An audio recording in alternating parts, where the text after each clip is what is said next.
Okay guys, thank you for being patient.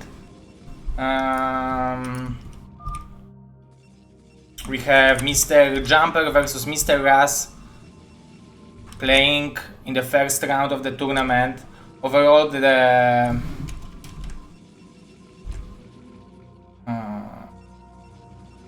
okay, so I'm closing the Facebook, closing email, closing Twitter, closing everything. We guys are live. Venom best player, so him, yes, exactly. Venom was trying to make everyone stop playing BSL because it's his last season, so he wanted to do it for everyone. There is this sentence in Poland, like there is this pies ogrodnika, like it means that if he can't do something, he don't want anyone else to do something. And I'm basically condemnate? What was the word I learned today?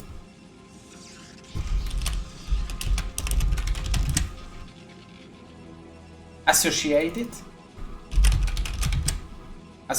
him with this sentence. Yes, we have many good players. We have Mr. Blade, Mr. Izu, Mr. Nagrim, Mr. Radley, Mr. Keimzerk, Mr. Nomad, Mr. Hayek, Mr. Mazur, Old School Protoss from Poland, Super Gosu, Mr. Venom, Mr. Rancer, Mr. Yugox, Mr. Ras and Mr. Jumper. I think this is a strong lineup. I think a couple of those players could win against the players who already qualified through the ladder. So this is pretty strong representation.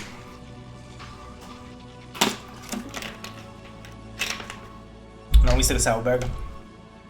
Unfortunately, it's not working this way. If I would change it to best of 3, it would be harder to report the games. It's still best of 3. No worries. No worries. It's not my first time. Okay, so Raz is starting with the double gateway. Let's see if Jumper will be able to scout it, and he will actually, relatively easy. We can see Jumper probe is idling over here.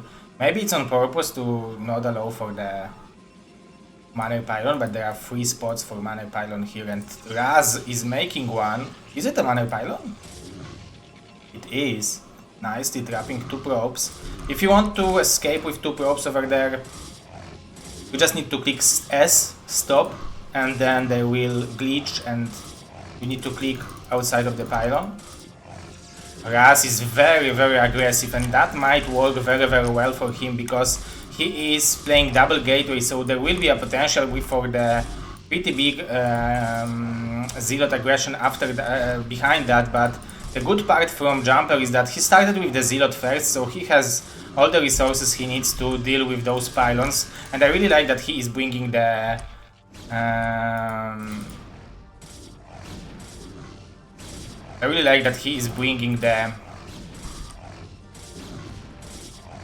the goon to punch those zealots. However, now those 3 zealots will have a field day in this mineral field. Killing first probe. I think he can start. He can think about destroying the zealot because the zealot is applying a lot of damage to his zealots. But you can see that Raz is like focused on killing as many probes as possible, and he wants to switch to the goons, and he's already, the 2 goons will pop in 2 seconds or something like that. Few seconds definitely. They should be there already. Where are the goons? Doddle match. Oh yeah, we have red versus red. We have the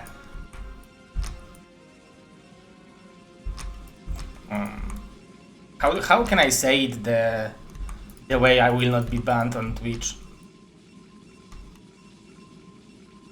The Doddle match. Everyone knows what we're talking about.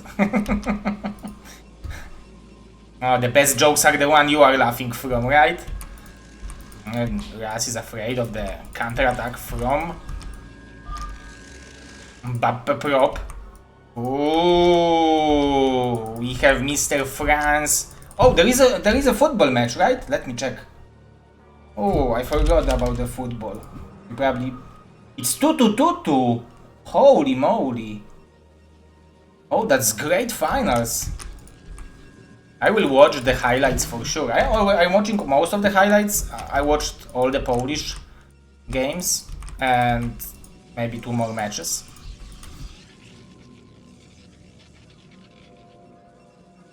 But Poland played 25% more matches than usually.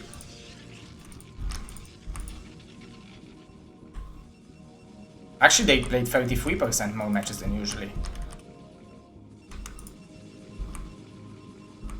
And Raz is going for the robotics facility. So we know that he should be capable of producing observers, which will be badly needed for those Dark Templars. However, this robo is relatively late. And the DTs will spawn in a second. So if Raz will not go into the observer immediately, he might be in trouble. And we can see that Jumper is tempted to go for the expansion. This is pretty common build order because after the Dark Templars you have option to build High Templars and the Research Storm. So you can defend majority of the aggression with the cannons and High Templar, especially a River. You can see that Observatory is not done and Dark Templars are almost in the way. That fortunately for us the Zealot is blocking them. But now Raz will realize, okay, those are Dark Templars, I need to produce Observer as soon as possible. Raz needs to use the battery as good as he can. That's very fortunate for him that he has this battery. Very nice usage of a battery, but he was starting with the shuttle, so those DTs are dealing so much damage to the goons, and he will have a huge trouble with dealing with those units when DTs will kill all the goons. I think Raz is overstaying over here. He should escape with those goons to be able to maybe out-micro those DTs. Those DTs are dealing so much damage. Mbappe is killing the Messi. And now we have 4 goons, 4 Dark Templars and 3 goons against 5 goons. So overall, Raz should be able to defend it. However, he's losing so many probes that this is definitely very good aggression for Jumper. And those DTs would easily kill those goons. But there is like 3 probes left for Raz. Exactly 3 probes are left for Raz. Raz is poor as Argentina beside football. Holy moly. GG from Raz.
Raz also confident in me that he's pretty drunk. According to what I've been talking with Raz during the matches, he has been sending me some pictures when there was a match between Poland and Argentina and other matches, because we've been talking during the World Cup, and he has a pleasure of drinking beer during those matches.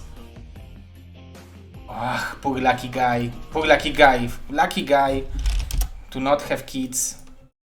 I mean, that sounds awful, but in this regard, it's lucky, but there are many other positive aspects of having kids.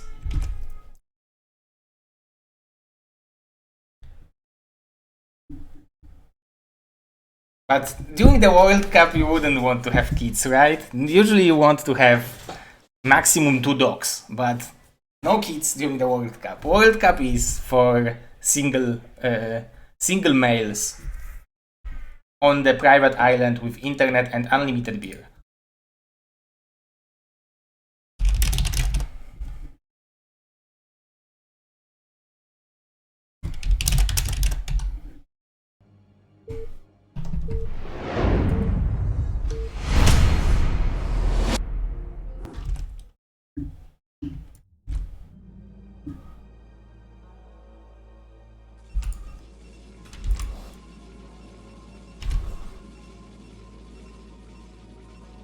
Mr.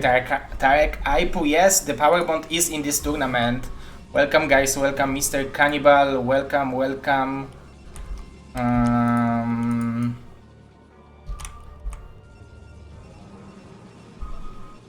Everyone, thank you for being here, thank you for watching.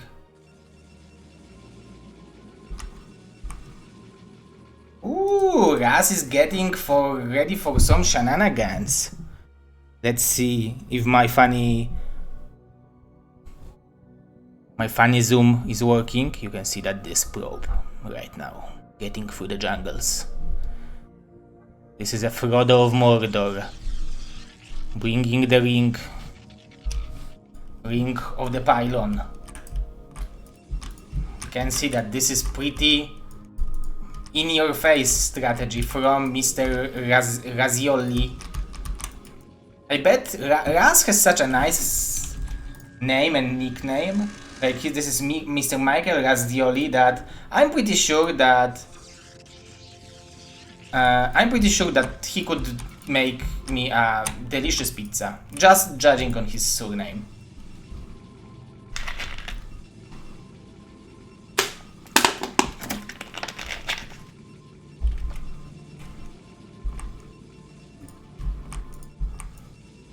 You can see that Jumper is going for the gateway, but he doesn't know that, like, but this is a pylon. Raz is definitely after a couple of beers, so this is in-your-face gateway into 2 pylons. Now for scouting, this is brilliant. I didn't expect that kind of strategy. Now it should be Nexus. Nexus would be the great addition to this strategy.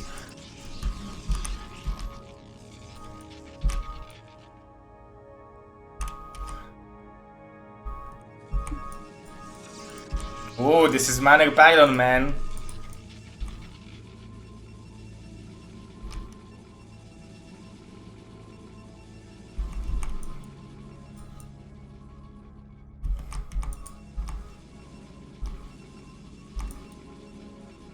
You can do Manor Pylon here and Manor Pylon here and block 4 probes over there.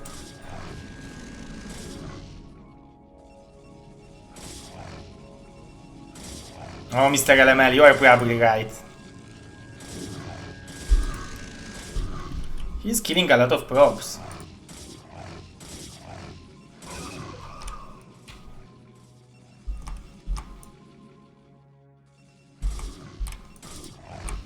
This is special tactics, 18 out of 41. There is a huge potential for building a lot of units. This is a nice harassment.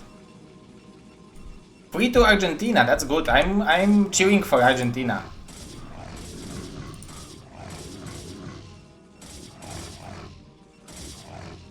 I always loved Argentina because I always like Gabriel Batistuta.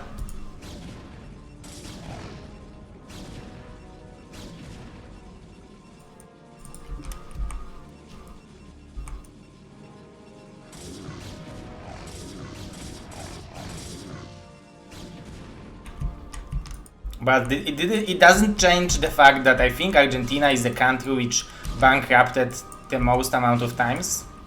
in the world, I think. That's why my joke about being poor as Argentina is legal. You can see that Ras aggression is more effective than I expected. He's killing so many probes with this aggression. So many probes. If this one gateway is more brilliant than I expected. Oh, and when I was laughing, Ras said, "We will see who will love the last." And we can see that only 7 probes are left for Jumper.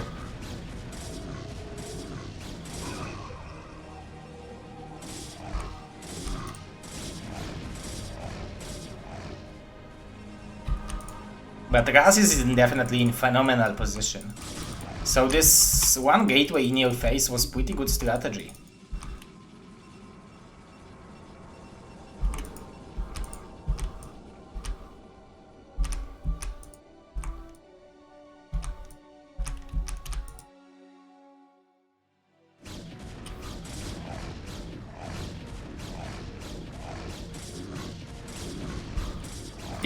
Was it really a normal strat? I'm just reading the chat because you just guys seen my reaction on this gateway into second pylon. Ras drunk and zero high. Yeah, I'm high with my 4-month child. Guys, I wish to be high but there is no option for things like that in my life nowadays. I'm sober and happy, unlimitedly happy, because I'm doing what I love. I'm watching StarCraft, I'm casting StarCraft, I'm talking with my imaginary friends from the internet who are also loving StarCraft. So I won my life on the lottery. Why shouldn't I be happy? I won the life, guys.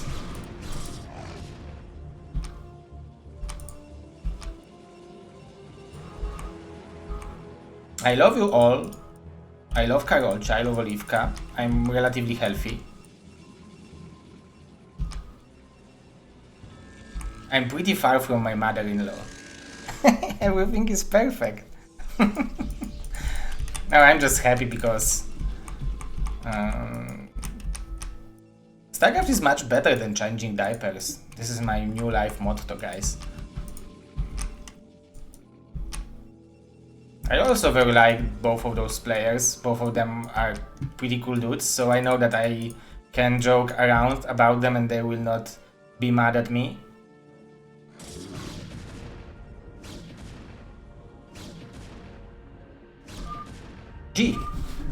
Jesus Christ! GG! Nice match, very nice match. Very good game. Very nice. Maybe I'm not familiar with the Protoss strategies, guys. Maybe it's actually a thing, like, but why would you need this second pylon to place a second gateway in your main base? But like, maybe it's like, actually I seen this build order from Boa on Butter, so maybe it's actually a build order, but somehow it seemed weird for me. So excuse me for laughing too much, but it was funny and in the moment.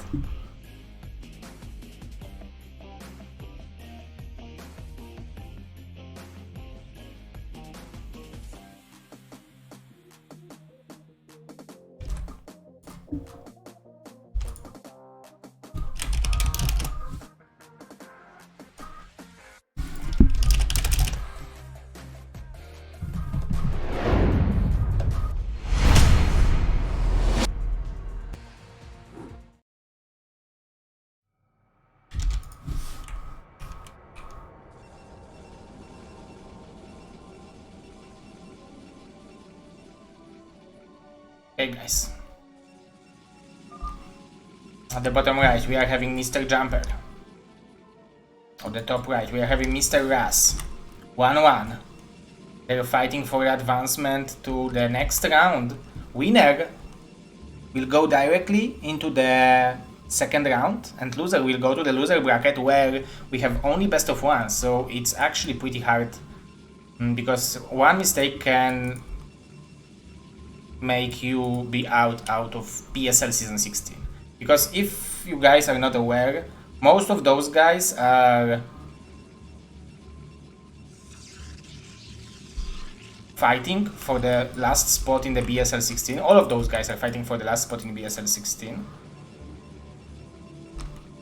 Mr. Blackman, thank you for the ride, man. I will thank you in the chat because there is a...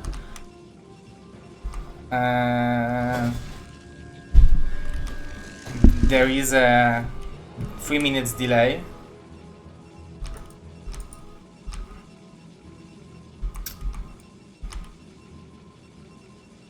Mr. ICS or SC CS, ICS, Mr. ICS. I know that you are real. That was my joke, because most of the people are when I'm talking with them and I'm explaining to them what I'm doing, and when I'm telling them that I'm organizing tournaments in computer games, they are like looking at me like I'm some kind of a crazy person, especially the older people. So and they think like I'm doing something which doesn't exist, to be honest. Mr. Believe, thank you for telling us what's the score. It's 3-3. That's nice. That's very nice finals. So we still might have penalties. And I really like penalties, to be honest. This is my favorite part of the football. Yeah, you need second pylon to make units, but he had 12 out of 17. So if he would make Zealot, he would have 14. So he could definitely make a second gateway. And I was thinking that it's going to be double gate. So I was thinking that it was a mistake. So yeah, that's what I didn't understand. But it shows you that I'm not a Protoss expert, guys.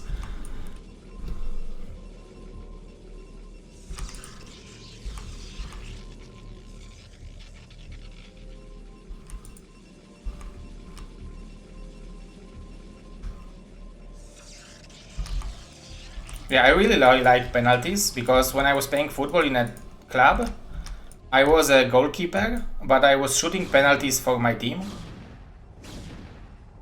So very often I was just running through the entire field just to make penalties. So that was probably the most amount of move sometimes I needed to do during the match, just to run to the other side of the field just to make a penalty and go back to my side.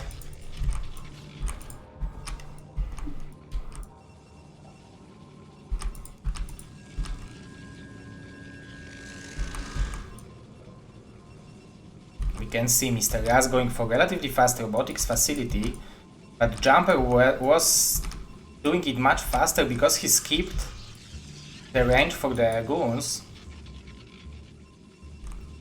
And I think this is a strategy which Bonnie was doing against Derold in the Surprise Tournament finals. But I think Bonnie was going for the river after the shuttle into the river into the observer, and maybe it will be the case for them, but no, we can see that he will go for the observer, I think.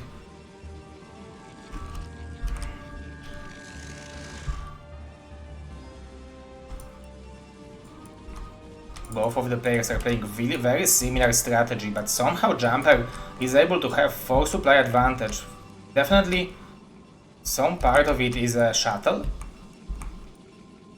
But shuttle is only two supplies, right? But actually now it's closer, so maybe it was just temporary.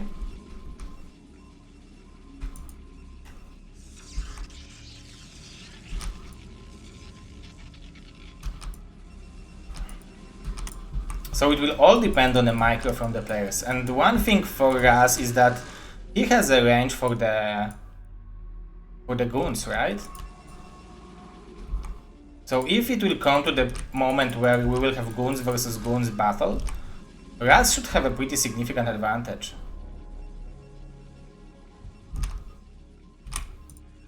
Oh my god, Mr. Ice, yes. I mean, normal people are like real life people. You guys are more normal to me. I'm not normal for real life people. But you are good, man. You are good. I need to pay attention to my words. I need to be like a politician, right? Nice micro from Raz.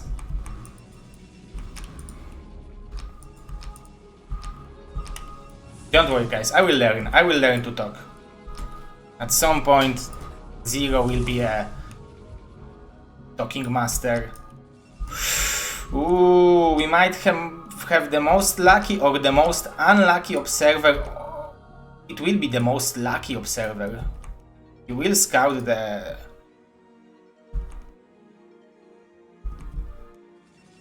Oh, that will be such a huge deal for us. Definitely very well done, but this is a speed shuttle.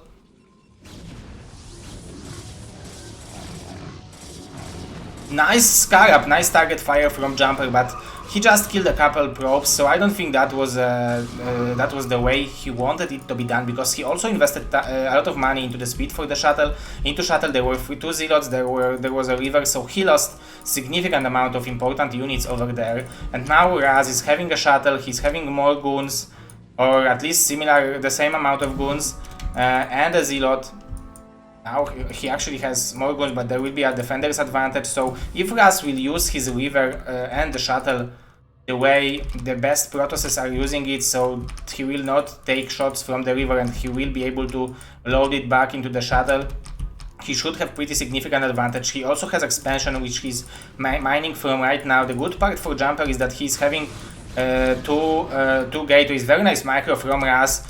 Jumper was trying to pick up the shuttle, but it didn't work for him. We need to remember that Jumper also has the speed for the shuttle, so it's there is a potential for him to come back to this game if he will be able to do some tricky stuff with the shuttle. We can see that this shuttle is flying very quickly.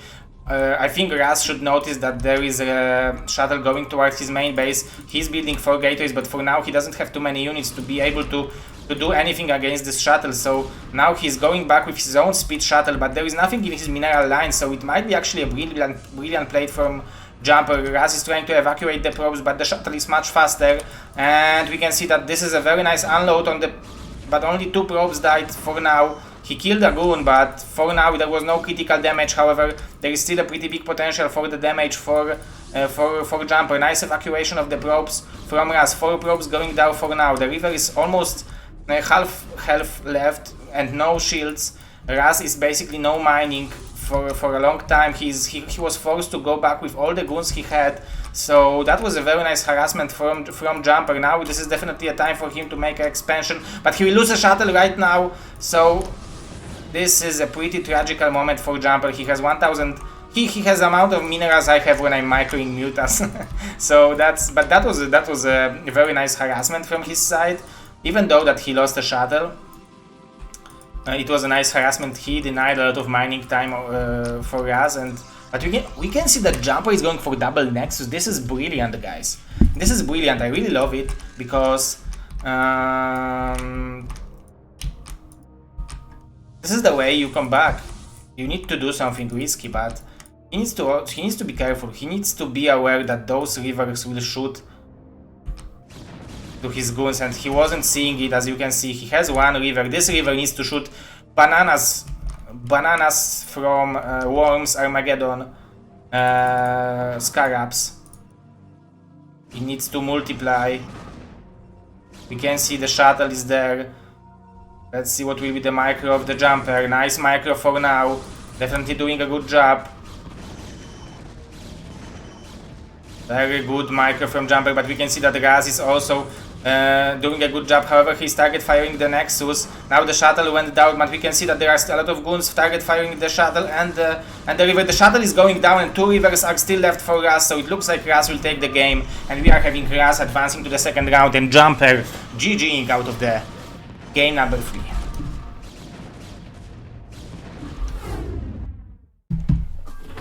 Good game, guys. Good game.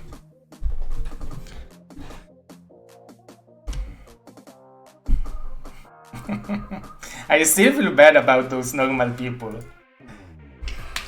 Oh my god, Mr. ICS, you are good, man.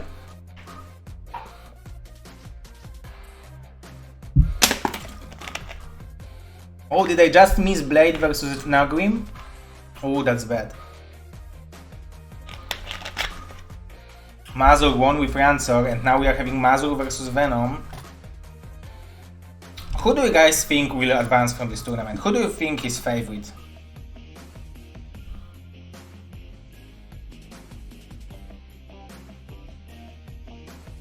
Thank you, Mr. ICS.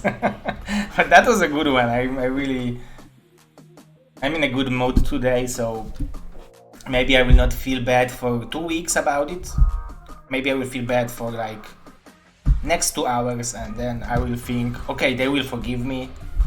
I will be able to explain to myself that this is not the end of the world to call my viewers not normal people.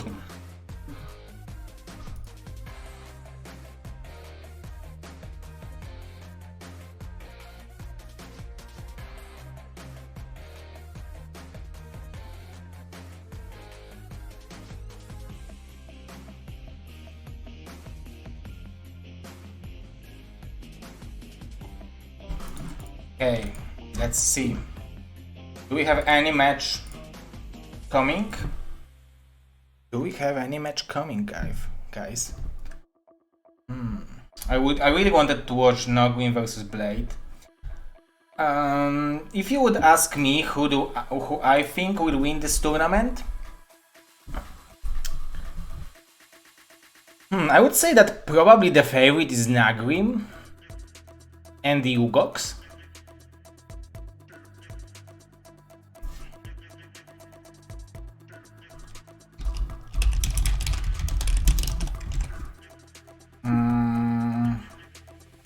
But I don't know in what good or how good is how good of a shape Mazu is nowadays. Kainzek is definitely a very good player as well. Like all of those players are like Gosu League, definitely Gosu League players. So all of them are above 2100, 2000 MMR. So all of them are very, very good. I think Nagrim was having around 2400 MMR, but at the end of BSL Ladder Stage, somehow he was losing more.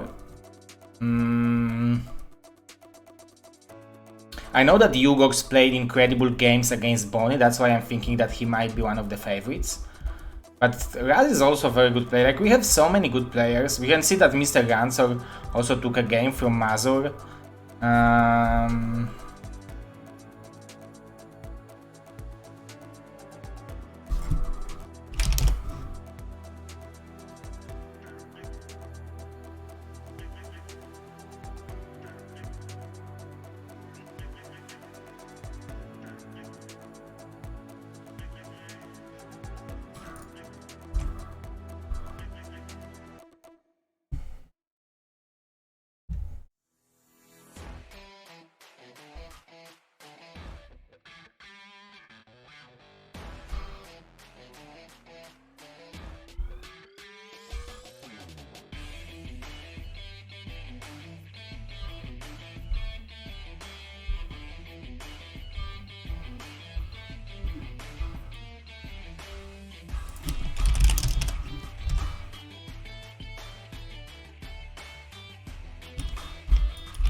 Okay, so again we are having Mr. Red Ras, Super Gosu player from USA and also the caster for BSL.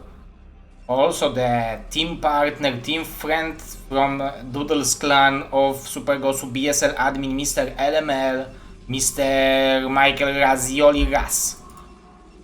And his opponent directly from the hot Peru. Super Gosu Protoss, who almost beat Bonnie in one of the BSL Surprise Tournament qualifications. We are having Mr. Yugox.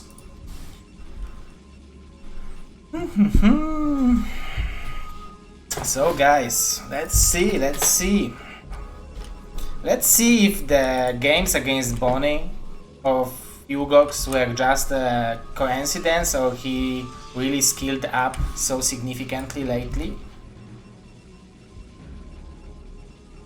Why isn't Madinho in this? So Mr. Madinho wasn't playing too much recently because he was like taking care of the important things in his life. I don't know if he wants me to mention them, but he will play in Gosu League and he is a future BSL. He's BSL16 Gosu League champion. That's what he told me. So I'm just telling you now, guys, so it will be fair towards you. You can see that Mr. Yugox is going for Nexus first. Might be a build order. He also said that he's watching penalties, but I believe Nexus first can be a build order. I wish to have no delay, so you would guys told me, no, this is not a build order, and I would know if I can laugh or not. But now, let's assume that this is a normal build order.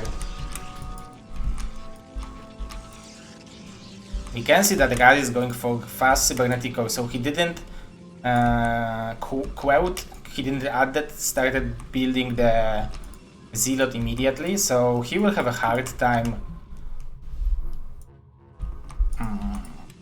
putting pressure on Yugox.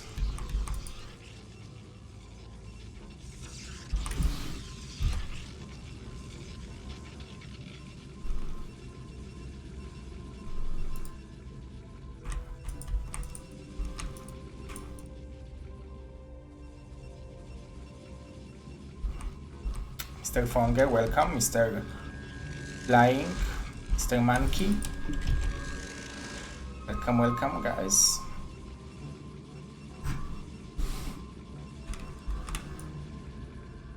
So Raz, fortunately for him, he will scout Yugox with the second attempt, so he will at least know that this is a Nexus first a little bit earlier, because if he would go for this position, he would be in terrible position, because Yugox would have all the time in the world to take advantage out of this very fast expansion. Let's see what will be the reaction from Raz. You can see that there is a Nexus. So what he will do, okay, so we can see that he added the Robo a little bit earlier.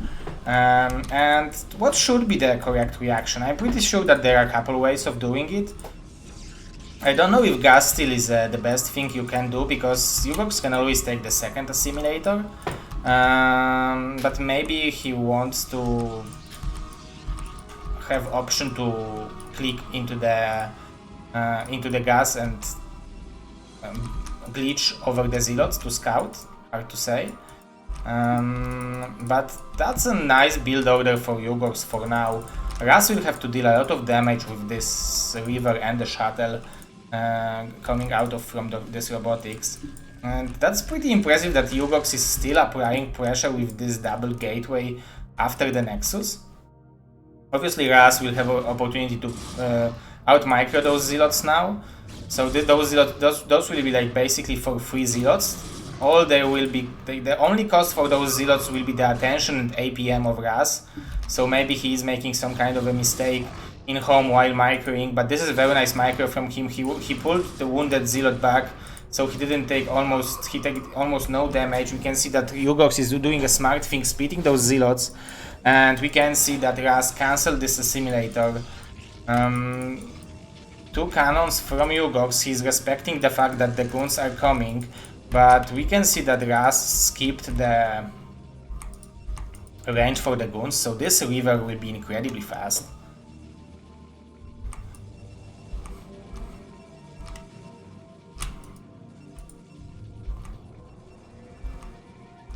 Second assimilator from Yugox. He is building probes constantly. Let's see what this zealot will be able to scout from Yugox. He should be able to see the shuttle at least. Ooh, that was a... Ooh, there was a gap. That's me as a goalkeeper sometimes. Gap between the legs. But that's nice. Nice micro of the probes. Good job, Argentina, yes! Good job, I'm very happy.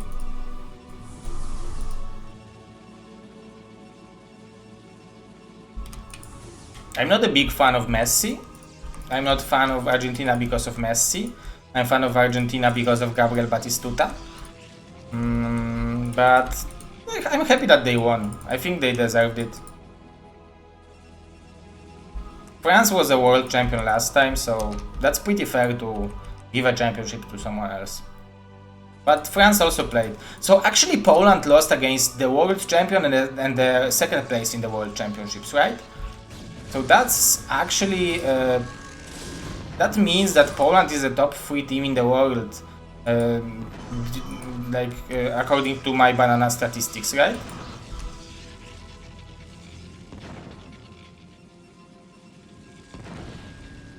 This river is dealing a lot of damage. Yugox is trying to focus fire this shuttle, and he will be able to do it.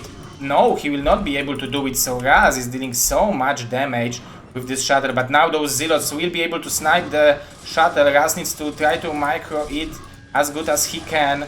Now this river will be able to eliminate those zealots. There is one more cannon left, but Yugox is taking a critical damage while Raz is taking expansion behind it.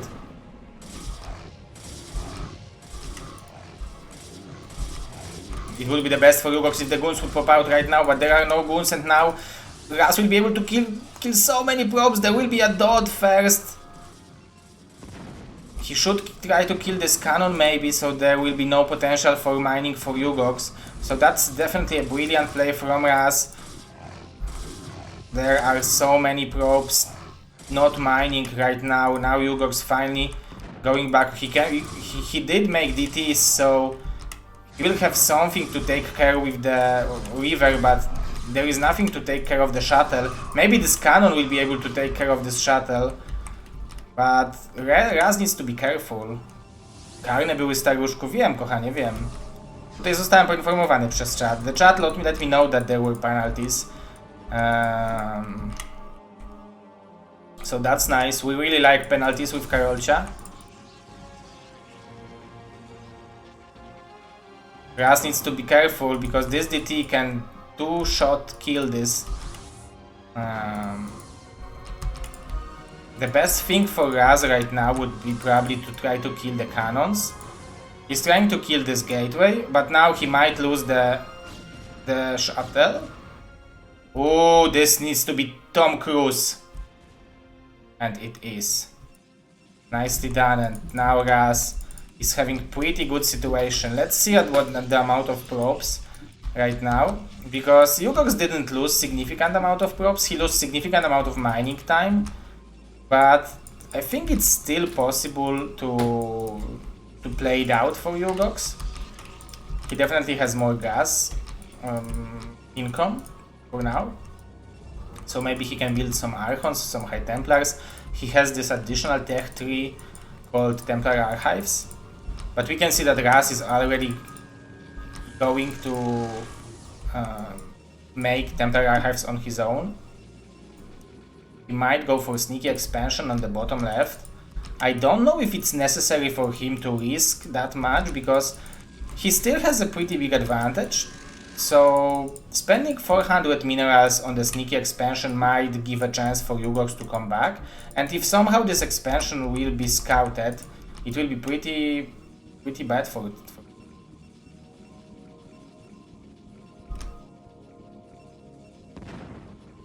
Hello, Mr. KJ. Nicely done by Raz to keep the observer in the house. There will be storms probably available, so those rivers might have a hard time surviving this aggression. Let's see if the storm has been researched. Mr. Jeersley, welcome. Thank you for 1 year together. We are having anniversary today. Thank you for your anniversary subscription.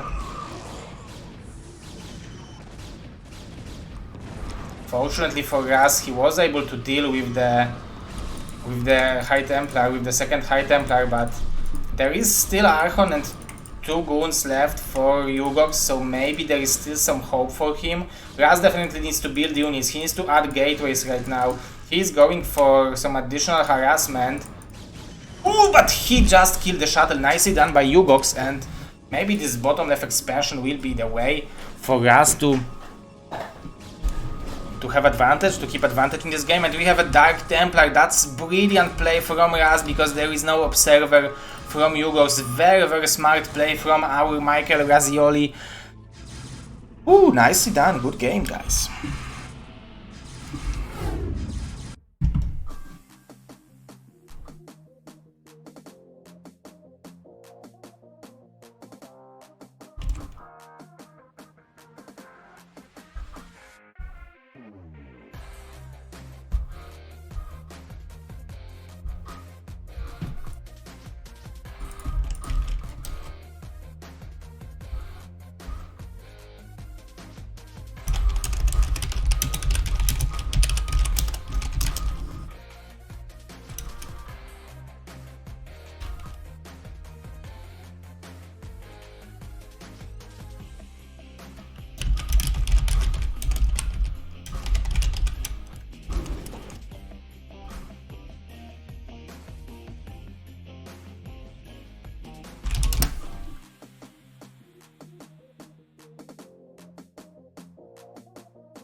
Okay, guys, so the map is Neo Sylphid.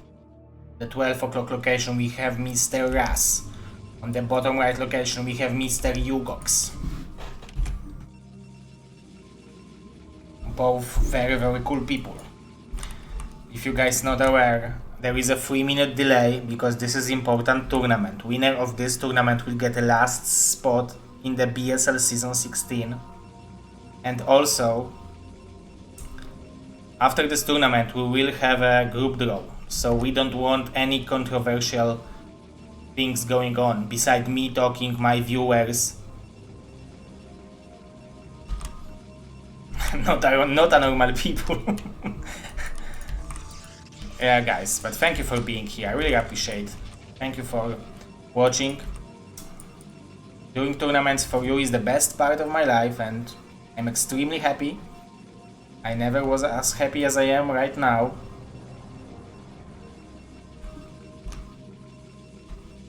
And soon I will have my own room for streaming, probably in like 2 to 3 months.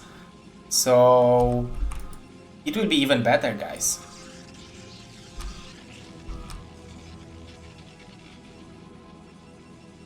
Mr. Pro Mayhem. No, he didn't. Unfortunately, he didn't. He was pretty close. I think he was closest within all the seasons, but he got like, I think around 10 spots. 10 spots behind BSL probably. And unfortunately, he's coming back from DreamHack right now. So he can't play in today's tournament. I'm pretty sure that he would have pretty big chances in this tournament. So that's pretty unfortunate for him. You have double gateway against double gateway. The best part of a tournament. The best type of a PvP. You can see that Raz Probe is idle, not mining.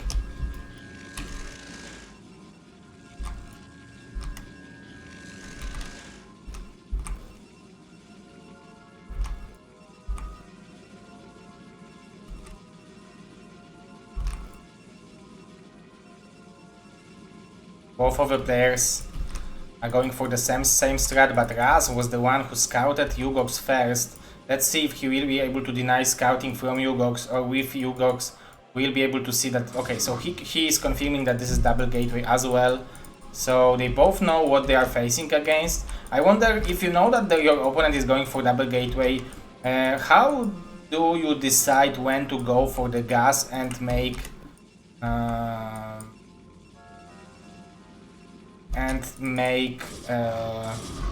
goons? Yugox is having huge amount of money. Maybe he's going for the Nexus behind it, I don't know actually.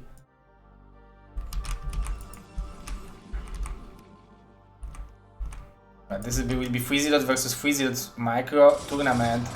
Yugox attacked first. Let's see who will be the winner of this engagement. So far Yugox was winning, so Raz is pulling back his zealots and both of the players are going for the Nexus. So this shows you guys that I don't know anything about PvP. Now Raz is having 5 zealots. Very nice stutter step micro from Raz, trying to damage those zealots as much as he can. I think Yugox should think about building a shield battery in his natural, or I don't know, over here, to give some additional help to his zealots. The probes will help definitely, but I don't know if they will help enough. This probe is not attacking at all. Nice micro from Raz, but also nice micro from Yugox. Both players are doing a good job microing, so I think Yugox will be able to defend it.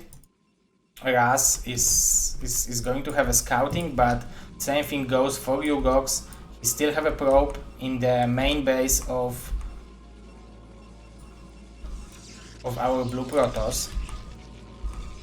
Yugox is having more supplies. Maybe he was building probes more consistently.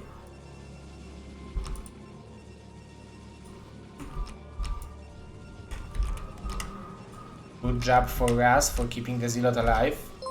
Mr. Floyd, thank you for 5 months, man. I'm really appreciating that. 5321 is Super Gosu for 5 months.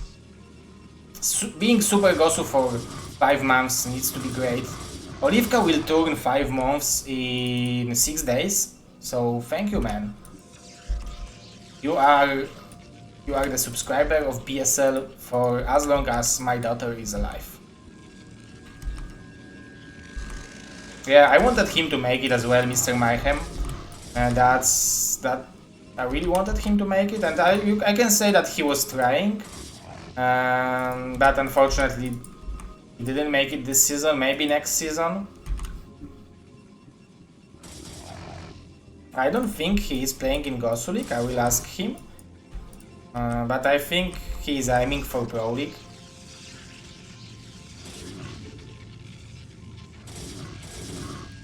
The worst part of having those 3 zealots here is you kind of want to do something with them, because losing 3 zealots for kind of free is not an option.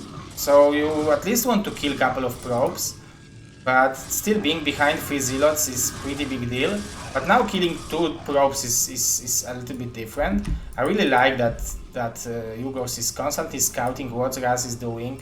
Both of the players are having a pretty nice awareness and multitasking. You can see Forge added by Yugox. I don't see Forge by Raz. I don't know why Yugox is adding the Forge, because he has all the scouting he needs. Maybe it's for an upgrade, early upgrade, but hard to say. He's having goons. There will be similar, same time actually, of the timing of the goons for Raz, so nicely done. But now Raz is having 6 zealots and 2 goons against 5 zealots and 2 goons for Yugox, and we can see that Yugox is going for the sneaky base. So this is actually his playstyle. This is how he won against, maybe not won, this is how he almost won against Bonnie the last game. And this looks to be his playstyle, so it's good once, but it's pretty hard to surprise your opponent every game by the build like this. You You can see that Raz is having a significant amount of zealots. Actually, it's 6 to 5, so it's only one more, but yeah, this is a significant amount. Like, 6 is definitely much more than 5, right? Oh, Mr. Yugox heard me, and now it's significant amount. 4 to 5, 4 to 6, 4 gateways into 5 gateways. Very similar supplies. Raz is also building a cannon. Upgrade from both players, range for both players.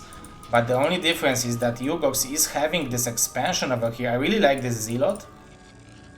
Maybe I would like this cannon to be here instead of here, because here it's sniperable by the goons. Here this zealot would buy much more time, but yeah, this is a minor issue.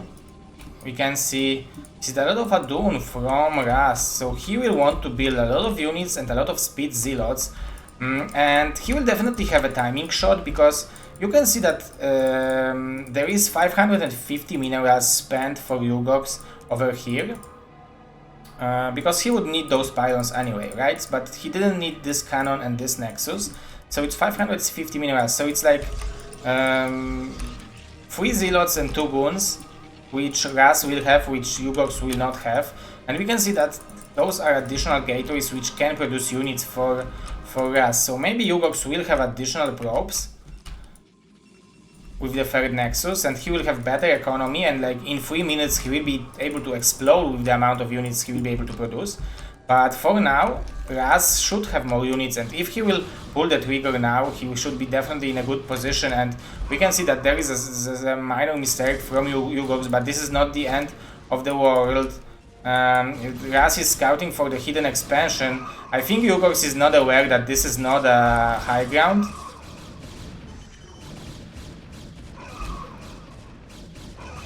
Mr. Quark is here, and you mean DT drop from Yugox or from Raz? Because Raz won the last game by DT drop, and this game he is winning with the beautiful macro game. +1 is not even done, but he doesn't need +1. He is just building a mass amount of units. +1 is done for Yugox, but it will probably not save him. But I really like the fact that he added cannons. He realized that he's behind relatively early, and now those cannons will be almost done. So maybe those cannons will be able to save him. Like, it's going to be close. There is Zealot coming back from the back. There are some spawning goons.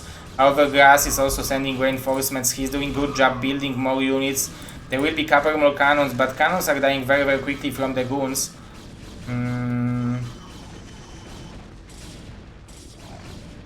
But we can see that Ras is not target firing the cannons, and obviously it's much better to target fire the cannons and then kill the zealots, because zealots are taking only half damage from the gun.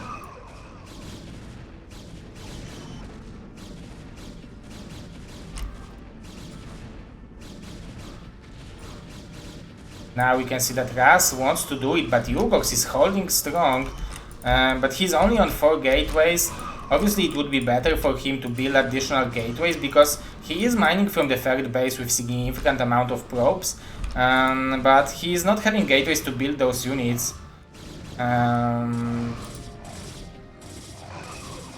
But Yugox is doing good job staying alive in this game, but it looks like Ras simply has too much stuff over here. However, Yugox is constantly building units. If he would have like 4 more gateways, maybe there would be a chance for him, because he definitely has income to start building more units. He has 900 minerals. The probes are being sacrificed in order for the goons to deal damage, but Ras is mercilessly killing all the units of Yugox. Both players are having +1. I really like the macro of Mr. Michael Razioli. Nice probe drill from Yugox.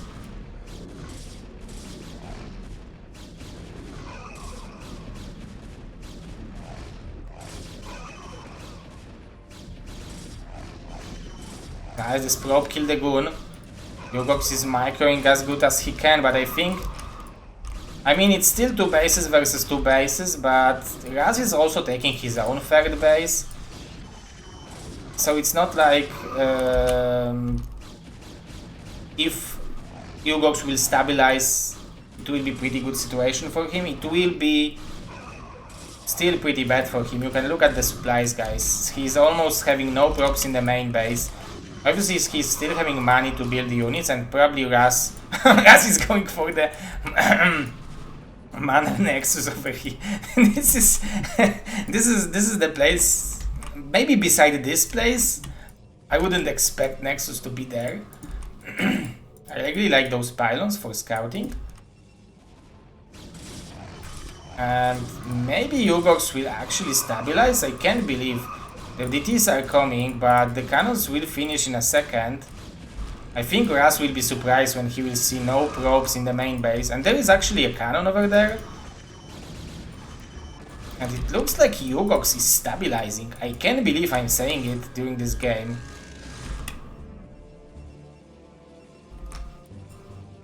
Raz, I think I underestimated his opponent. I think he didn't expect that Yugox has this base over here.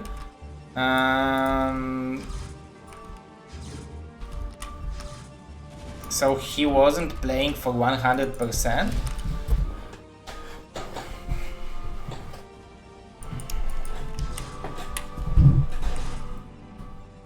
Those probes are being murdered over here.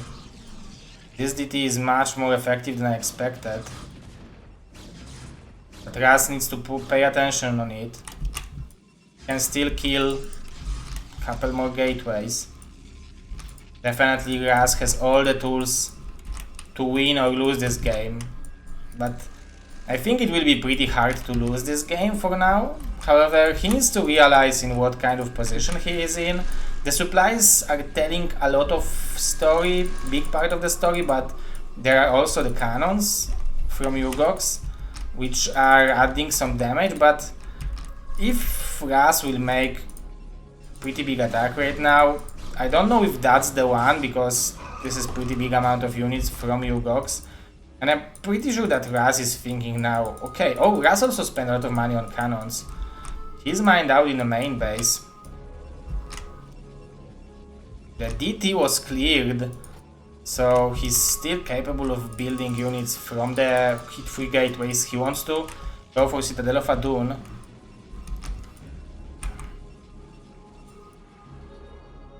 Oh, will we have DT drop into the Nexus? Will he kill Yugox with his own weapon 2 games in a row?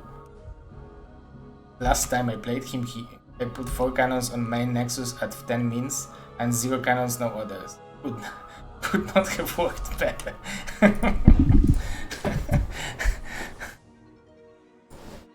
It's good that he has his signature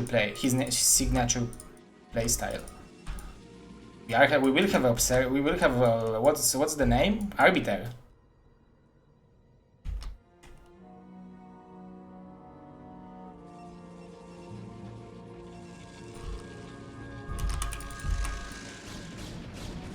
Okay, if Raz will sacrifice all this army now, then there is a hope for Yugox to come back to this game. Like, Raz is building so many Nexuses. I almost feel like he's like trying to play like some kind of a domination game. But those Archons are pretty powerful. This is pretty big army, and he is going for the Storm Drop at the same time into the third base. Beautiful Storm Drop from Raz. Getting big amount of probes.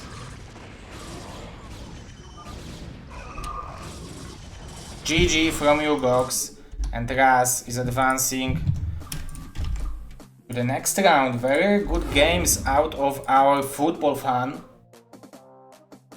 So Raz is going to the next round. He will play against the winner of Venom versus Mazur.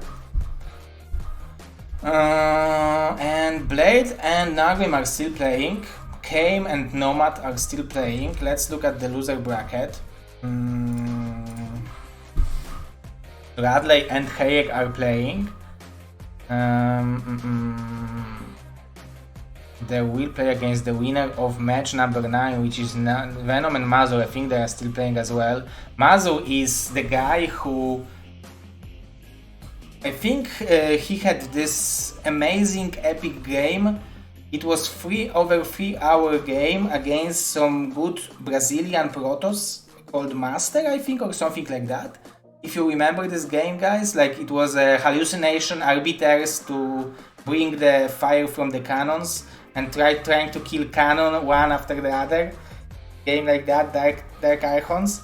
Mazur is a guy who loves long games, so I wouldn't be surprised if we will be there like 1.5 hours from now and they will still be playing. Let's see. Radley also really likes long games, so Yugox versus Izu now on Odyssey.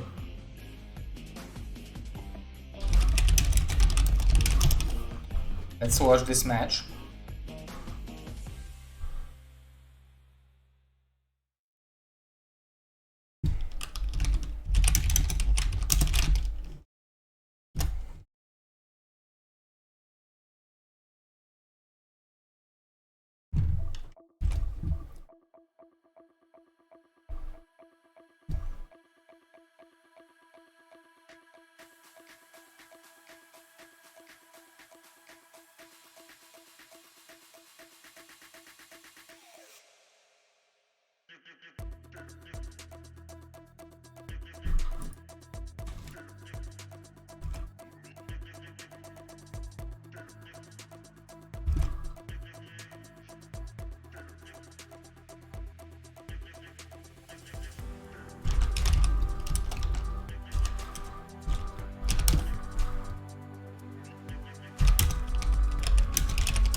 Let's see if they are learning the game. Ooh, we have Blade versus Nagrim.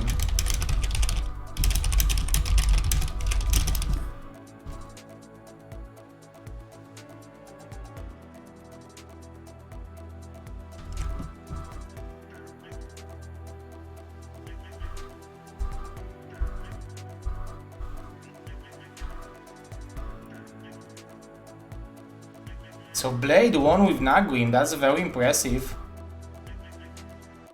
So now we have Nagrim versus Jumper.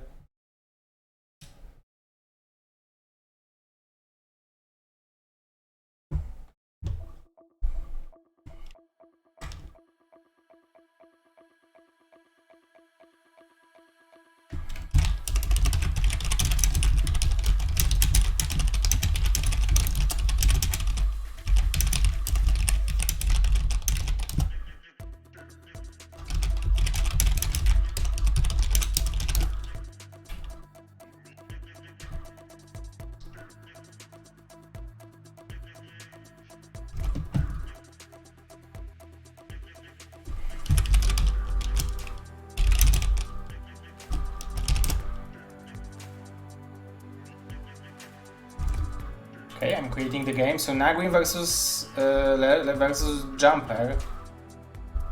Mr. Nomad is fighting strong.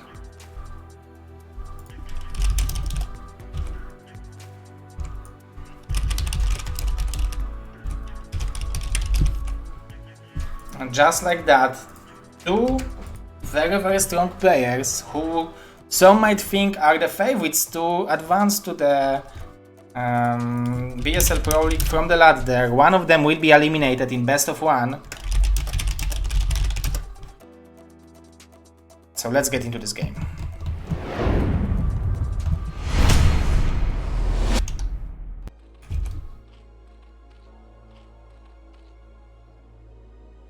This is best of one, guys.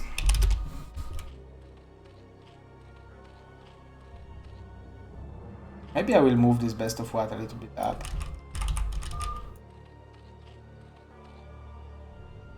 Player on the right as well. Okay, it looks nicer now, I think. Okay, so Nagrim on the top right location. Jumper on the bottom left location. This is best of one, guys. Loser of this match will be eliminated.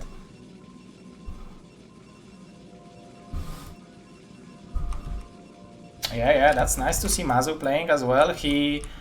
Because I tried to PM most of the players I know that didn't qualify for Pro League and were pretty high in the ranking. Then remind them that there is a tournament. Many of the players thanked me for that, and Mazu was one of them that he didn't expect that he can play in that because he was aiming for the Gosu League. So that's nice that he was aiming to come back, he was aiming to play and practice, because he is definitely one of the most experienced Polish players.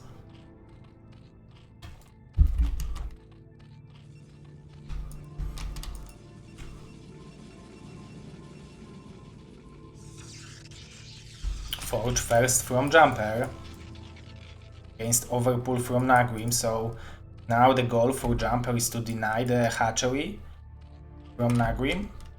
And now Nagrim wants to shoot the probe first, but we can see that he's going to the third base immediately. Mr. Du... How do you read your nickname? Nokot Kabas? The Nokot Kabas. Yeah, Dachom is a Keimzerk. He's definitely in a good shape. I would like to watch winner of Nomad versus Dachom versus Nomad versus Keim against Blade. You can try to go for proxy Robo over here, right? As a Protoss. This is the most bad manner in your face strategy. And do it here. So your opponent will try to make Sunken to kill it. Can see Nagrim going for 3 bases. He built at 4 links where usually you want to build 2 or 6.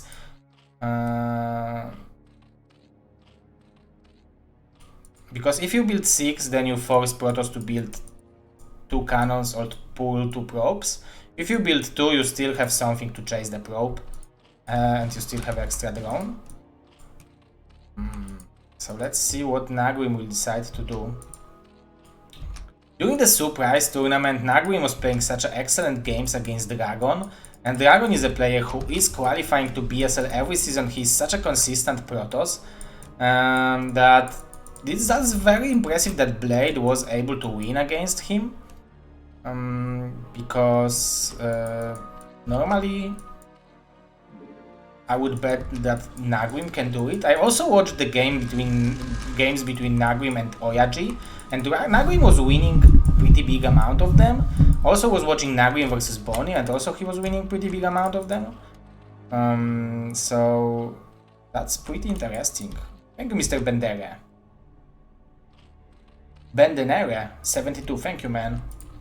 There will be pretty long night. We are just starting this tournament, and after the tournament we will have the round of 32 group draw with Karolcia.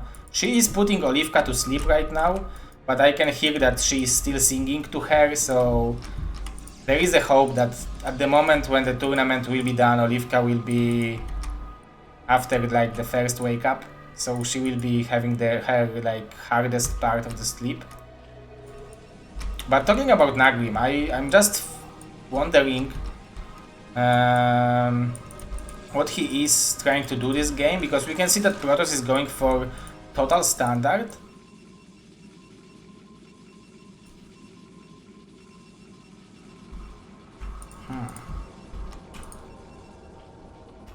Nice harassment here from Jumper. Yeah, good job, Mr. KJ. So maybe it worked, your motivation. Very nice micro from Jumper, didn't lose a single link. Ooh.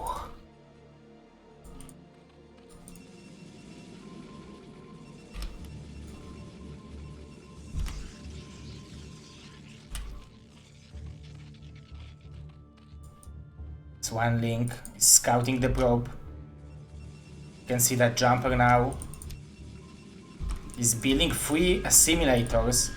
Unfortunately for him, he was starting mining from this assimilator, which is the one which has 1000 gas. So usually you want to start with this one, because this one is having, I think 4000. So it will not expire so early. We are seeing Nagrim going for 5 hatches.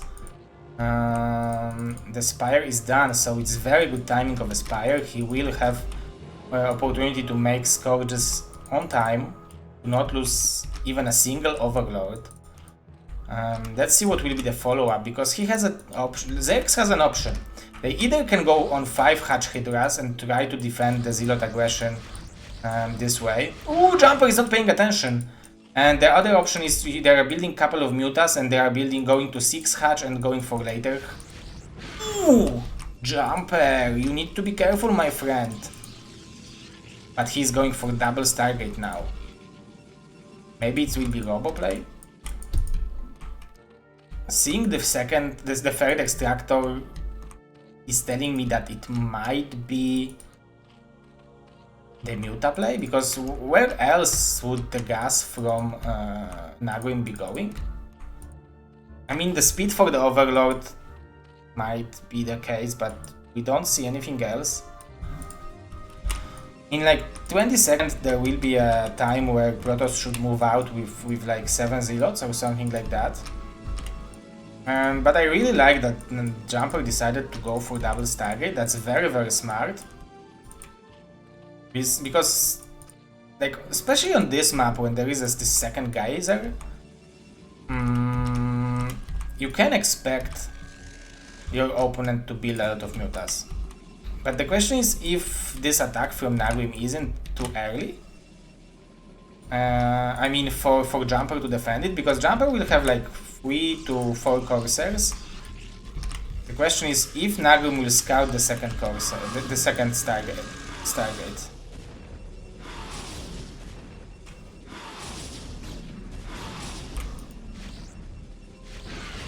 Definitely didn't expect so many Corsairs, so he needs to split. Nice moving shot from Mr. Jumperinho.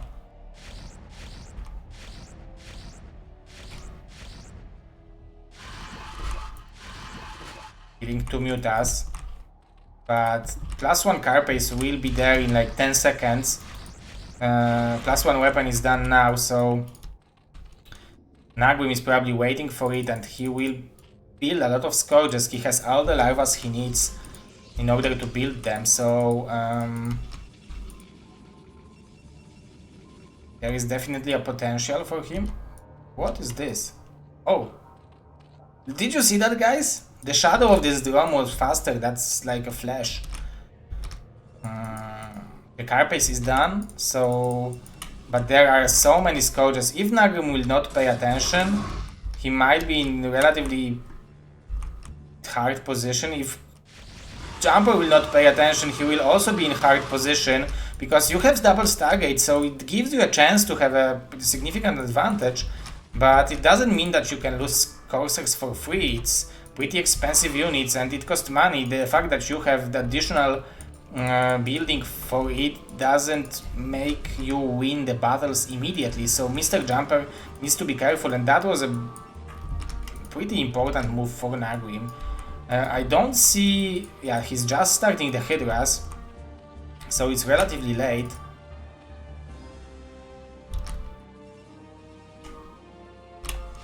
Now we can see Nagrim going for the attack to the main base. He just scouted the second Stargate. And he should be able to eliminate all the Corsairs. That's impressive play from him. There will be a storm from Jumper. Stormu! And he killed almost every single Muta. So This one Muta will be annoying, but it will not kill too many probes. I mean, it will kill a couple until those coursers will be built.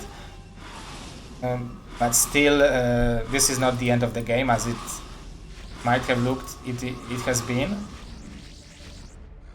We have a lot of zealots from Jumper. He knows, okay, you lost your Mutas. This was the unit which was defending you against my zealots, so now I can use my zealots. However, Jumper used this time very well to build big amount of Hydralisks, and now he's trying to deal as much damage as he can to those zealots before they will run away. There is no speed for the Overlord, so the Dark Templars might be a way for Jumper to survive the next wave of the Hydras, the next wave of a Zerg.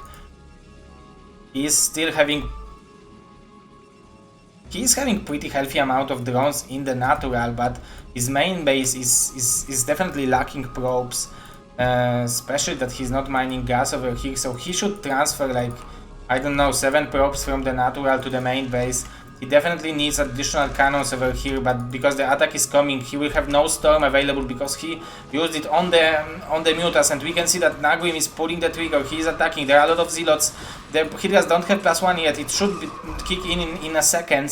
Protoss already has 1-1, so maybe there is a hope if he will surround this incoming Hydra force with those zealots. But those zealots are going for the counter attack.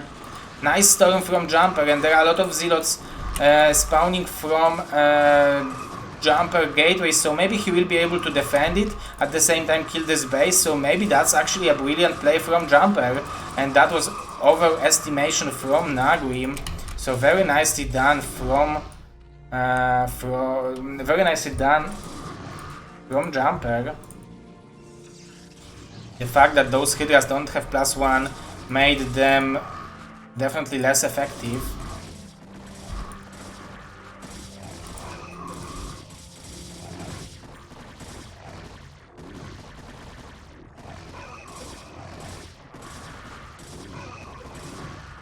And Ninja base by Jumper, I really like that. Nagrim definitely has potential to go for the switch to the Mutas, and this would win him the game. I'm wondering if he's thinking about it. I'm wondering what he's doing. He's having so much money right now, and he is going for mass Hydras, no Mutas. Maybe he will build Lurkers, but if he would build Mutas now, it would be great play for him, because it will be so hard to play against Protoss who is mining from 3 extractors. Obviously we know that Jumper start mining from this extractor first, so it's already depleted, so he is having like 18 income per round instead of 24, but it's still more than from 2 bases. There are a lot of zealots.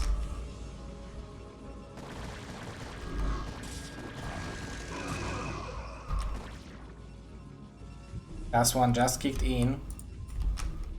Jumper is building so many ground army, so many units. I don't think that Nagrim knows that, like, there is no path over there, so maybe he just wants to spend time well on those Hydras. Nice target of the High Templars. He eliminated 2 of them and forced one to spend Storm.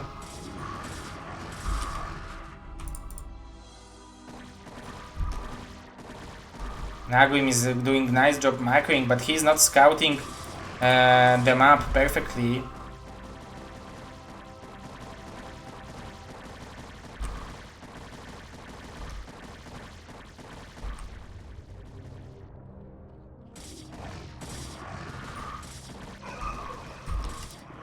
Mr. Oktoberzerk, welcome, man. Yeah, probably when I'm casting very quickly, I'm making some mistakes, because my mouth is not quick enough to follow my thoughts and my brain. But I think Jumper is doing a good job trading over here. However, Nagrim is doing a great job sniping High Templars, but he's losing a lot of Hydras in the process. And nice harassment here from Jumper.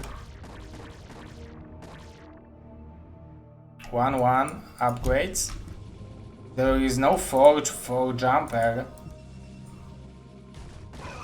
And there are so many Hydras from Nagrim. He is doing really good job macroing. There was a pylon and a cannon here, but it was denied by the drone. I don't know whether Nagrim is expecting this base to be here. Maybe he's thinking that he's playing against 2 base Protoss. So there is a pretty big potential for Jumper to come back to this game. I would really want to see Muta switch, because all Nagrim seen so far was Mass Zealots and High Templars, so Muta switch might be a brilliant play to try to snipe those High Templars. However, sometimes you are going for this switch and then immediately Protoss is building like 8 goons. Okay, now Nagrim will have to think what's going on. Definitely not a way to attack into this base. He has to deal with this army first. There are lurkers which will deal a lot of damage. They have already +2 upgrades. There is +2 weapon. Oh, there are 2 forges over here. Excuse me guys, I lied. So nice deny from Nagrim, but Jumper is fighting strong. He's having so many High Templars. This Archon will be sniped. Nicely done by... Nice story from Jumper to save the High Templar. That's very good for him that he still has this base running. I think it will be pretty hard to break this position without Zerglings. I mean, if you don't want to lose too many units. But Jumper is going for the counter attack, and if he will have a perfect storms, there is a potential for him to deal a lot of damage. But if he will not have a perfect storms, he is having pretty great storms so far. He is eliminating a lot of Zerg army. However, Nagrim is having so many units, such a big army. It looks like Jumper will be able to save the most important part of his army, so it's not the game-ending moment. Maybe he should think about transferring... Oh, transferring probes is not an option because the lurkers are there. I really like this Archon morph over here. Nagrim is losing a lot of units with the move command.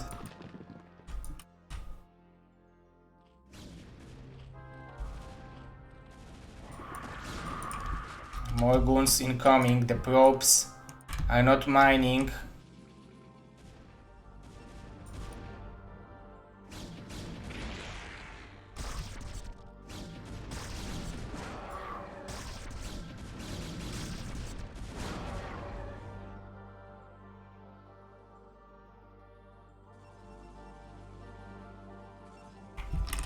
Now Nagrim is probably thinking about killing this base, but... Oh, but catching this probe transfer might be huge. Jumper immediately returning with those probes, those poor probes.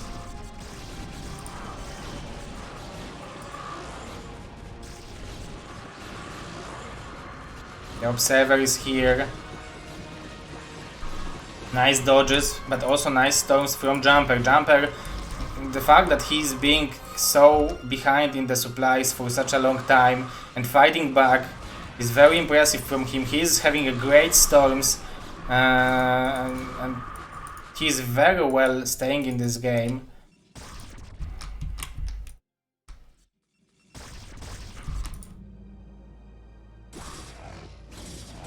What are the upgrades? 1-0 against 2-2, so now so Jumper is having good upgrades.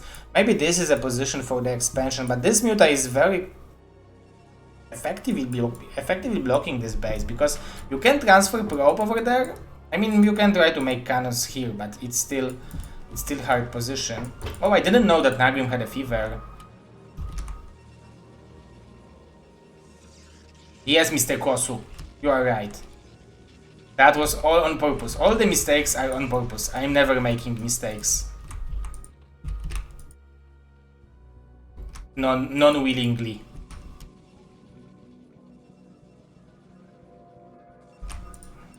Okay, so Jumper is mining with only those 8 probes in this position, in this base. This mineral is like virgin mineral on this field. Like all of the older minerals are like, holy crap, they are using us for so long, and you lucky bastard. This is a Switzerland. Okay, so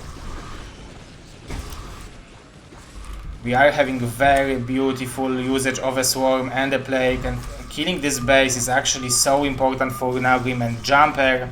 Unfortunately, poor Mr. Jumper is eliminated from the tournament, and Nagrim is advancing to the next round of the loser bracket. A very good game. Very good game.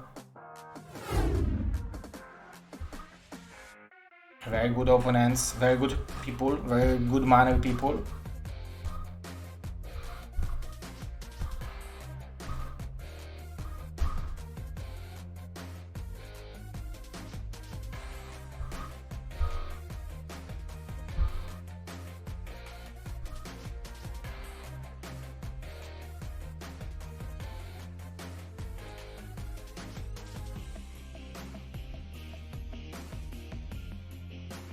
Oh, Mr. Nagrim is saying that he's forfeiting his run, he has a fever and can't concentrate.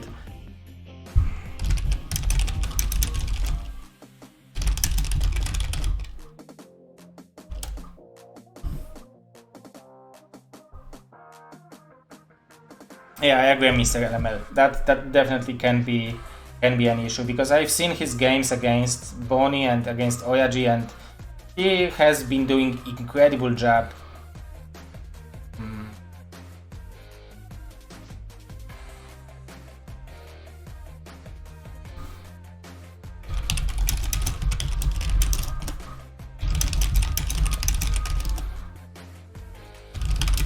Okay guys, it's Blade versus Kame, coming right now, the semi-finals.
Hey guys, so Blade versus Kamazir coming now.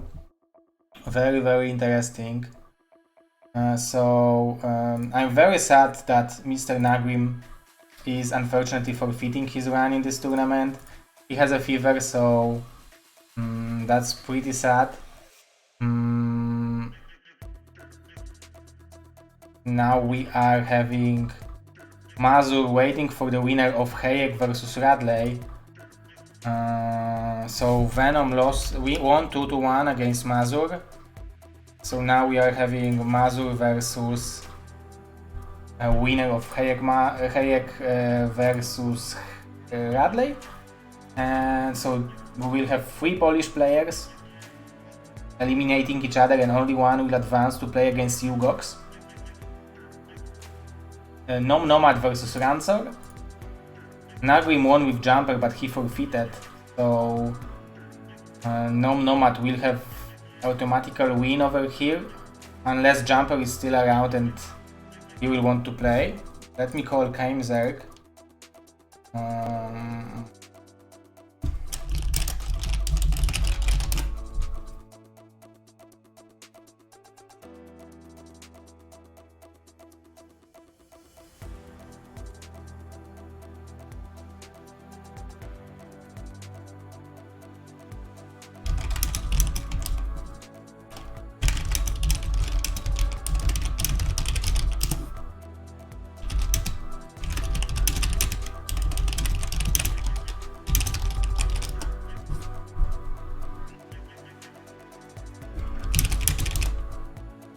Okay guys, let's get into this game.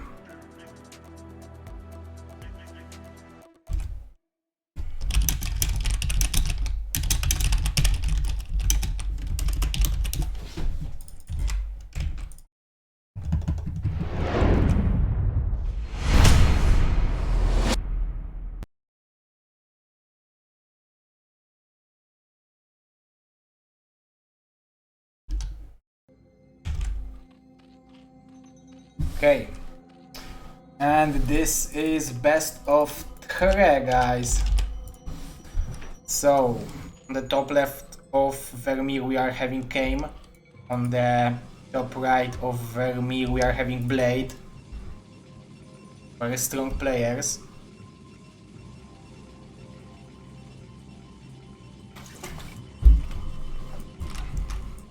That's very impressive that Blade won against Nagrim, but now we know that Nagrim had a fever. So we could see that he wasn't playing 100% concentrated. That definitely affects us. I know that today there is the Super 8 tournament, and I know that also Bonnie is sick, so that probably also affected him. But yeah, this is life. Sometimes we get sick. When I'm talking with my friends with kids, that when the kids are going to the kindergarten or to the early school, they are bringing so many viruses from the school that they're telling me that like it's 50-50. 50% they are sick, 50% they are going to school, and the viruses is going for all the family. So if you have 2 kids, basically there is a lot of sickness around the house. But overall there are a lot of viruses, and the winter time is also not helping. So I feel pretty sad for Mr. Nagrim, because I know he was practicing hard and he was playing hard to qualify for the Pro League. We all watched his stream. He was playing very good games against Bonnie and Oyaji. But I hope that he will be able to qualify to the Gosu League. If we will be able to make the next season of BSL, probably there will be some seats from Gosu League to Pro League. So there is definitely worth playing there. Ooh. Diggity SC is sub a Gosu for 23 months. Mr. Diggity, we are having 2 years in a month. This is pretty big anniversary. Thank you, man. Thank you for this support. I'm really appreciating that, my friend. Mr. Diggity, our Super Gosu BSL caster, who already confirmed that this drone, who already confirmed that he can cast during the first cast on January 7th. So most likely we'll have Nayoken and Diggity casting the first group of BSL on January 7th. 6 PM on Saturday. From January 7 till the end of March, every Saturday and every Sunday there will be BSL Pro League. There will be no weekend of a break. There will be every fucking Sunday of BSL. Every fucking weekend, every Saturday and Sunday of BSL. So put it in your calendars, guys. Blade, Aka. Blade is a very good North American Protoss player. He is an old school one. Very cool guy. I remember that when he qualified to the North American Championships, he wrote to me, "I have a business trip. Please don't ban me for not answering. I will be there for a tournament." I don't have Discord on my phone or something like that, so it was pretty funny, and he is there to play most of the surprise tournament. He is a definitely old school player.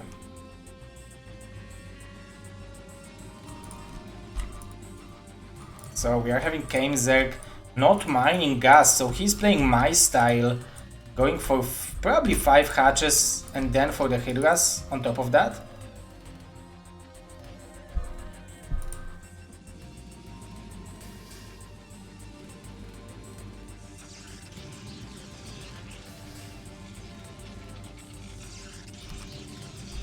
He is going going for the standard opening where Kame is going for his own style. I wonder why he is mining gas right now. We have a Hydralisk then, which is relatively early. This is some kind of a special tactic.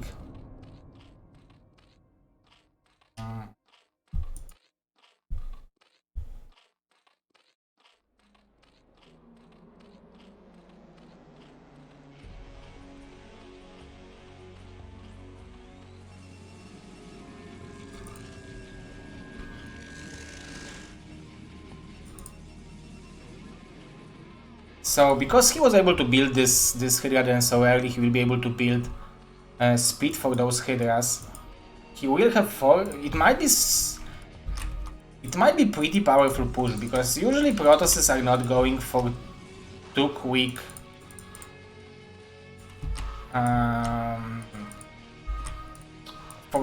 High Templar, and this will be not a normal 9073 build order when you are pushing so many Hydras with like 9 drones in the main base, 7 in the natural and 3 on the third base. He will have 4 hatcheries, he will have more healthier amount of drones, and 5 hatches actually.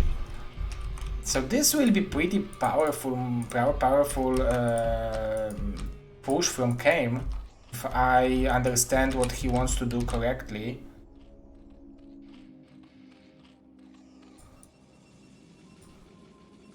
There will be a free cannons from Blade, so probably he is afraid of those early Hydras, but we can see that Kame is playing defensively.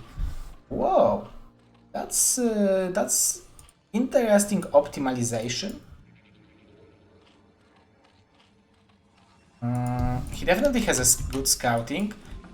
That's very good timing of a move out for Zealots. They will have a like +1 and speed in like probably 30 seconds. But he's already threatening the move out, so Kame was forced to build those Sunkens so early. That's always good for a Protoss to force as early Sunkens as possible, because this drone, which is a Sunken, is not mining minerals anymore, so that's always beneficial. And we can see bunch of gateways coming up from Blade, going up to 6 for now. Already a Templar Archives, he's already mining gas, he has 600 of it. He's not building Corsairs anymore because he scouted that there is no layer from Kame, so there is no reason to do it. So he's probably aiming for some kind of a powerful Zealots, +1 is done, Zealots and High Templars attack. It might be pretty powerful, to be honest. You can see that Kame is playing his own style, but he's building a Spire right now. So if Blade will not move this Corsair and scout with it, he might be surprised with those Mutas. And Kame built pretty significant amount of drones, so he has a healthy saturation in each base. 3 Sunkens is definitely enough to defend this early aggression of the Zealots, but with the High Templars you can even sacrifice the Zealots in order to kill all the drones.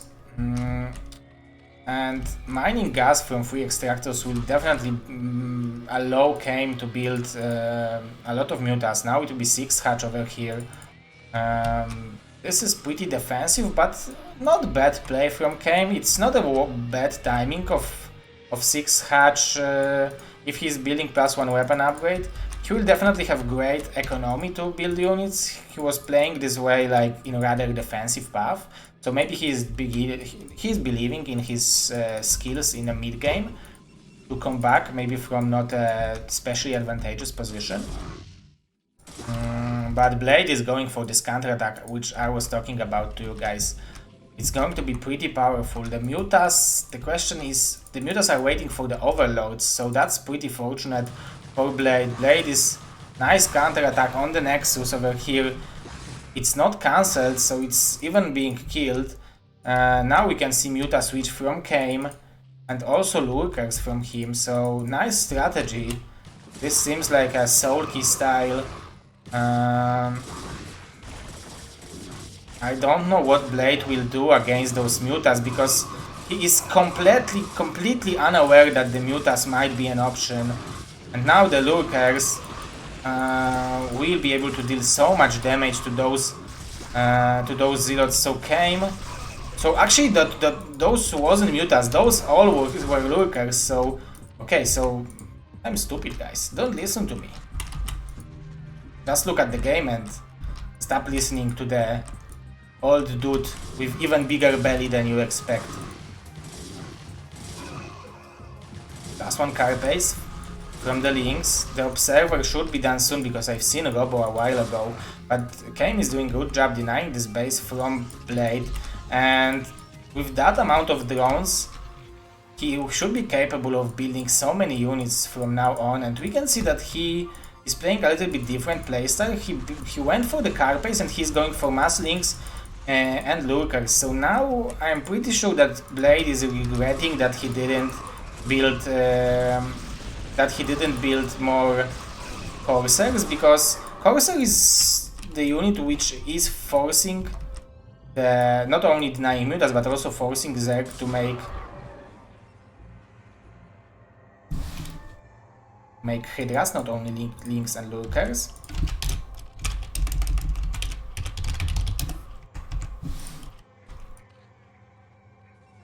But now those mutas, at least Blade will have goons, but there are so many High Templars which can be sniped.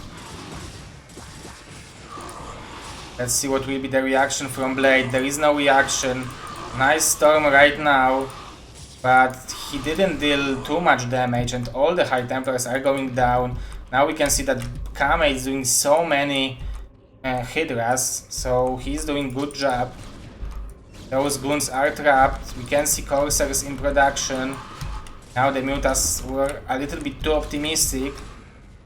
Blade is doing good job macroing. Despite losing those High Templars, he still has relatively good amount of units. He is building upgrades relatively well. I'm expecting he's building upgrades from 2 extractors, from 2 evolution chambers, and now he is adding the 4th base. So Kame is playing relatively slowly game, but I would say the correct one. If it looks like he knows what he's doing, and that's the most important thing in StarCraft. You simply need to understand what you're doing, what's the reason of the buildings, of the timings, of the units you are producing at a certain time. And those 5 mutas are good for scouting. Definitely he could harass this mineral line from this position. There are a lot of dragoons from Blade, but that means that he doesn't have too many High Templars. He's just building the first one in his entire army composition. That's definitely not too much. This DT killed 11 units. I don't know whether it was drones or what. Now 13, that was definitely effective Dark Templar. But look at the supplies, guys. Kane is doing incredible job macroing from those now soon to be 8 hatcheries. I'm waiting for the second upgrade to be done because it should be done soon. Same for Protoss. Okay, so the +2 carapace is done right now. Nice play with the with killing the observer. There is a second one from Blade. So, and there is a speed for observer. So who is faster, speed observer or mutas? It looks like speed observer, but there are still some Scourges. So, but Blade dealt pretty big amount of damage over here. He's doing good job macroing at home during this attack.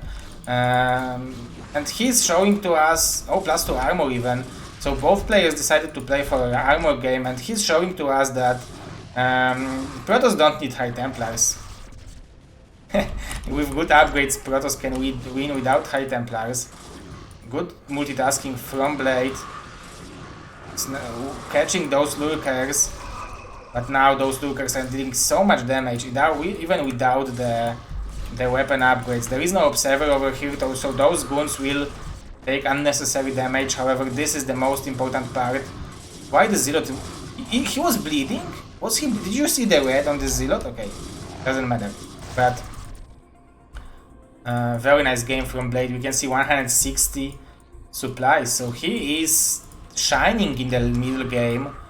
The only thing I'm missing is the 4th base. But he's also having the second forge right now. So great game. 13 HP on this hatchery.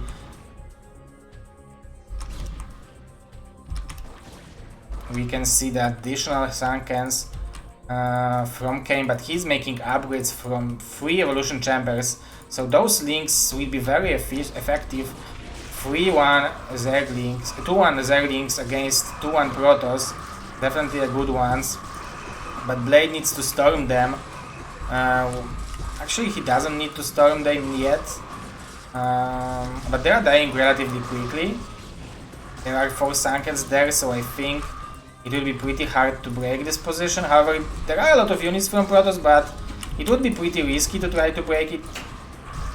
It's more important to kill this base. It denies Zerg the 4th one. Zerg is mining with so many drones in the main and 3rd base that he should be mined out in the similar time as Protoss. Obviously not in the main base, but actually I was mostly talking about the 3rd base, but it looks like Blade will be mined out faster anyway. Kane GGing, Blade is taking game number 1. Good game, guys.